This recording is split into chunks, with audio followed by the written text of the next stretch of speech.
Nu, tad esam tikuši pie pēdējās sērijas šajā 2022. gada centralizētā eksāmena risināšanas plūsmā.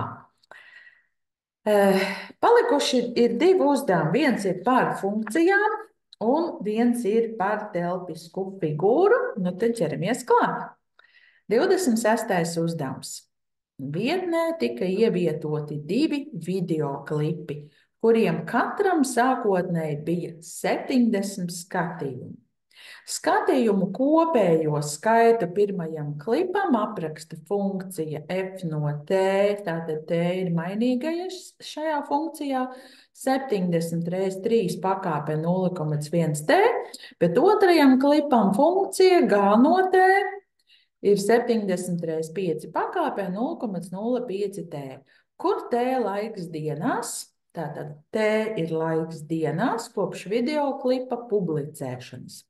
Ar aprēķiniem vai spriedumiem pamatu, kuram reklāmas klipam būs lielāks skatījumu skaits pēc 10 dienām.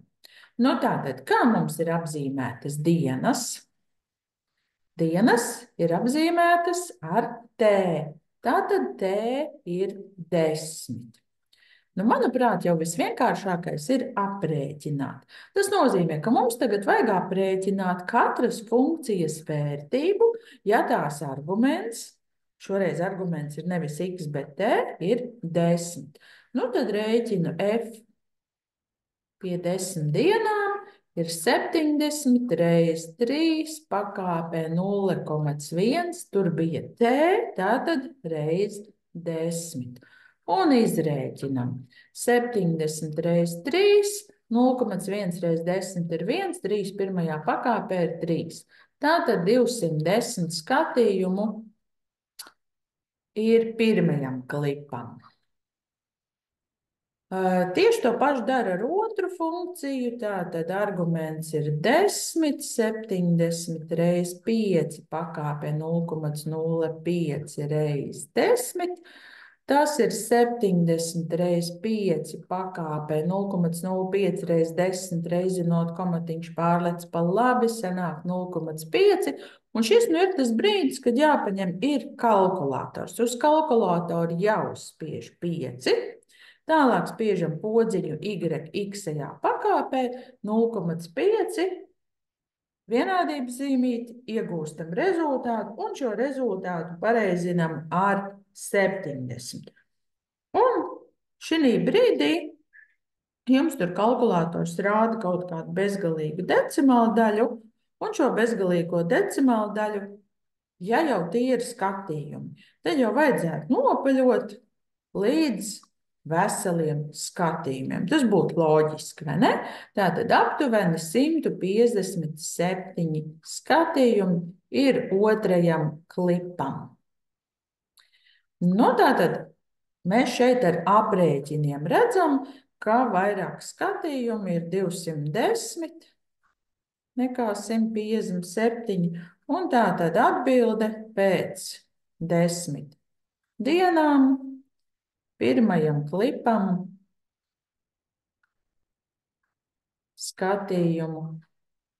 skatījumi ir vairāk. Tātad uzrakstam noteikti atbildi. Labi, tālāk tur vēl seko otrais jautājums. Izlasam otro jautājumu. Nosaki pēc cik dienām pirmajam reklāmas klipam skatījumu skaits būs 630. Pirmajam klipam skatījumu skaits 630. Pirmā klipa skatījumu skaitu apraksta šī te funkcija. Ja, tātad es jau tagad risinu otro jautājumu, uzrakstīšu šeit 26,2. Tātad man ir funkcija f no t 70 reiz 3 pakāpē 0,1 t. Un jums tagad jāsaprot, kurā vietā jāliek tas 630. Tas ir skatījumu skaits. T mums ir laiks dienās. Tātad skatījumu skaits ir tas f. Bet, ko es gribētu uzsvērt? Tagad, kad tu f vietā liec to skaitli 630, neraksti turklāt to T burtu. Jo īsnībā tas T burts vienkārši saka, ka funkcija F ir atkarīga no tā laika T. Tur tas T burtiņš nav pie 630 jāraksta. Tātad visa tā F no T vietā mēs ielikām 630. Un mēs esam ieguvuši skaistu vienādojumu, kuru sauc par eksponentu vienādojumu, jo kāpinātājā ir mainīgais. Nu, tas ir jāatrisina. Ko šeit var redzēt? Ka labajā pusītē ir reizinātais 70, arī kreisā puse dalās ar 70. Tā tad izdalām abus ar 70, abas pusītes. 630 dalīt ar 70 ir 9. Kreisajā pusē tie 70 noīsinās un paliek 3 pakāpē 0,1 T. Nu, un tā tad viena no metodēm, kā risina eksponentu vienādojums, ka vienādojumi abās pusēs izveido vienādas bāzes pakāpēm, un tad vienādās bāzes atmet. Tā kā devītnieks ir 3 otrajā pakāpē, tad bāzes iegūt vienādas ir ļoti vienkārši, un tātad šīs divas pakāpes būs vienādas, ja būs vienādi arī to kāpinātāji. Tas nozīmē, ka diviniekam jābūt vienādam ar 0,1 T. Lai T burtiņš paliktu viens pats, man ir jādala ar 0,1 vai arī jāreizina ar 10. Un reizinot abas puses ar 10, mēs iegūstam, ka 20 ir vienāds ar T, jeb T ir 20. Un līdz ar to uzrakstam atbildi, kāpēc 20 dienām skatījumu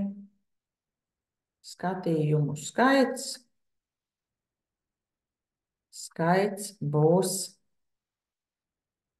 630. Nu, tad jau pie vienas reizes teikšu tā. Ja tu skaties manus video un tev tie noder, tad lūdzu neaizmirsti abonēt un arī uzspiest tīkšķīt, jo varbūt, ka notiks brīnums.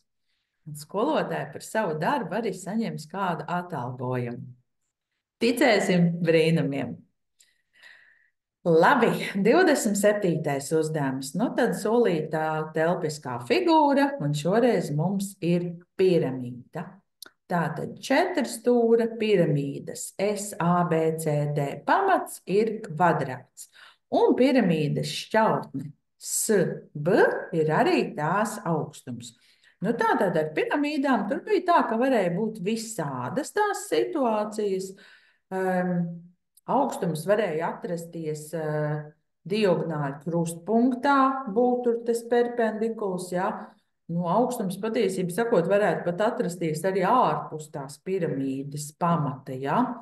Bet nu, šoreiz mums augstums ir sakrīt ar sānu šķautni. Tātad augstums mums sakrīt ar sānu šķautni.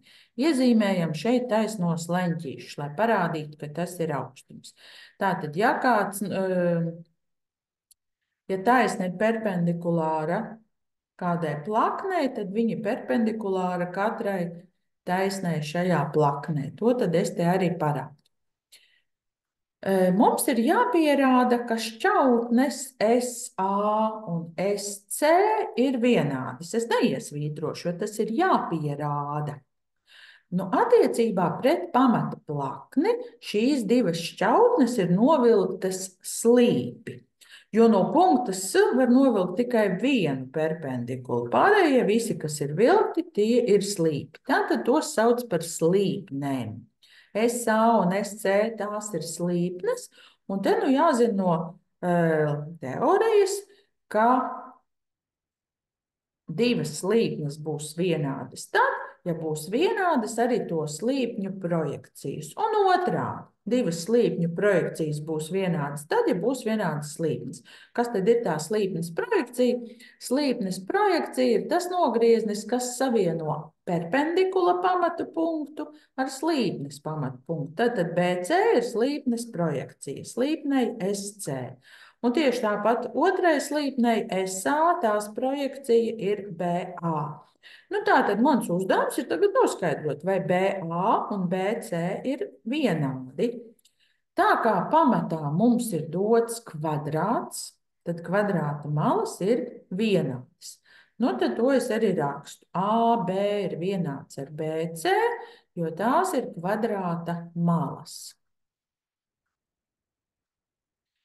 Šīs te kvadrāta malas ir slīpņu projekcijas.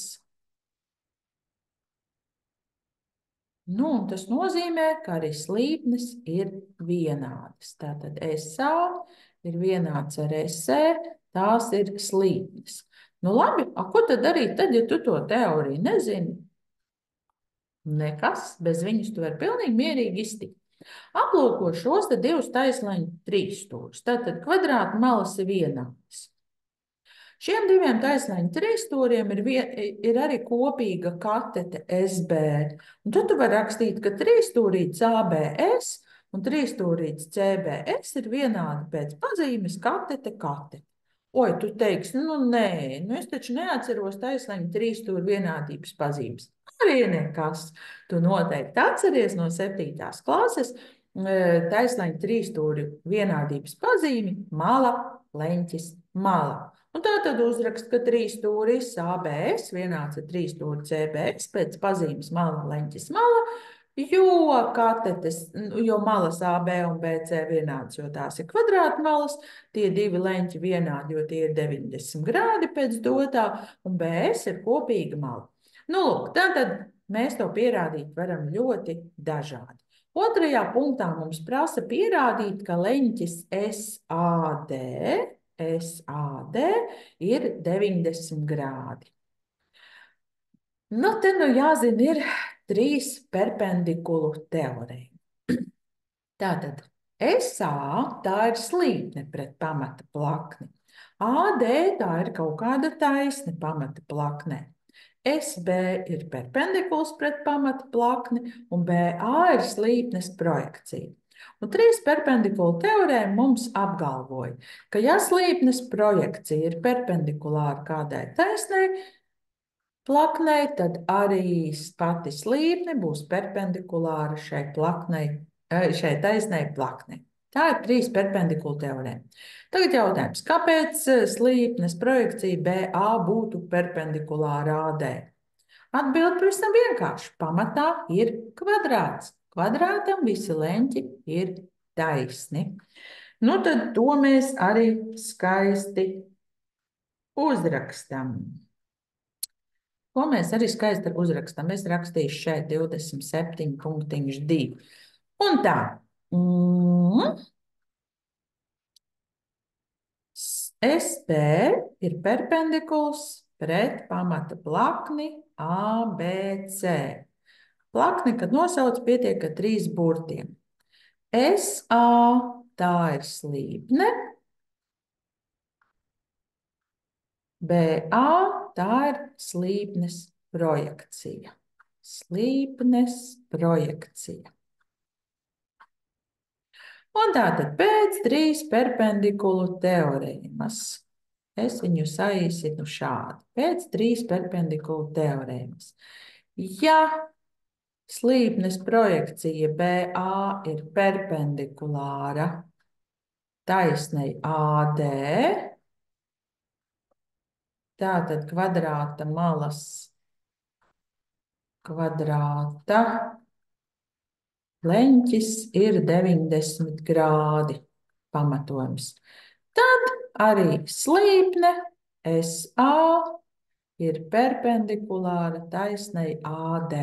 Tātad tā ir 3 perpendikulu teorēma. Nu, to tomēr būtu jāiemācās. Līdz ar to eksāmenu esam nokārtojuši. Mēs varam vēl pārbaudīt, bet tur nekas vairāk nebija. Jā, vētraini aplausi, mēs esam malači, eksāmens ir nokārtots un lielā dzīve var sākties. Lai tev veicas!